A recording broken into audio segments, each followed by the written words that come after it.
Students, welcome back to our channel. இன்னைக்கு 12th Maths Unit 1 Application of Matrix and Determinantல Exercise 1.1ல second சம்மில் third sum பார்க்க போகிறோம். ஃபைண்ட் த இன்வெர்ஸ் கேட்டிருக்காங்க.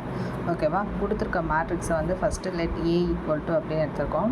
ஸோ ஏ இன்வெர்ஸ் ஃபார்முலா என்ன அப்படின்னா ஏ inverse equal to 1/(determinant of A into adjoint of A). First நம்ம என்ன பண்ணோம்னா determinant of A ஃபைண்ட் பண்ணோம். determinant of A வந்து நாட் ஈக்குவல் டு 0 வந்துச்சுன்னா நம்ம வந்து அடுத்து வந்து adjoint of A கண்டுபிடிச்சி இன்வெர்ஸ் கண்டுபிடிக்கலாம். Okay, so determinant of A கண்டுபிடிக்கணும். determinant எடுக்கிறோம். determinant எடுக்கும்போது ஃபஸ்ட் ரோ ஃபஸ்ட் காலம், ஓகேவா, அதுக்கு அடுத்து first row second column, first row third column பண்ணி அந்த எலமெண்ட்ஸ் வந்து கிராஸ் மல்டிப்ளை பண்ணி நமக்கு வந்து ஆன்சர் கிடைக்கும். ஓகேவா, determinant of A not equal to 0ன்னு கிடச்சிச்சு. So A inverse exist. So we get adjoint of A கண்டுபிடிக்கணும் நெக்ஸ்ட்டு. ஓகேவா, adjoint of A கண்டுபிடிக்க இதுதான் ஃபார்முலா ஓல் டிரான்ஸ்போர்ட். ஸோ நான் இங்கே வந்து சைட்டில் போட்டிருக்கேன் M11 எப்படி கண்டுபிடிக்கிறது அப்படின்ட்டு. First row first column, first row second column, first row third column. ஓகேவா, so second row first column, second row second column, second row third column, third row first column, third row second column, third row third காலம்.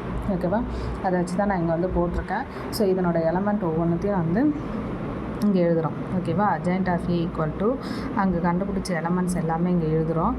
அது வந்து அதுக்கடுத்து உள்ள inverse அந்த மைனஸ்லாம் வந்து multiply பண்ணி இங்கே எழுதுகிறோம். ஓகேவா, ஸோ நெக்ஸ்ட் வந்து டிரான்ஸ்போஸ் எடுக்கிறோம். டிரான்ஸ்போஸ் எடுத்தால் இந்த மல்டிப்ளிகேஷன் கிடைக்குது, மேட்ரிக்ஸ் கிடைக்குது.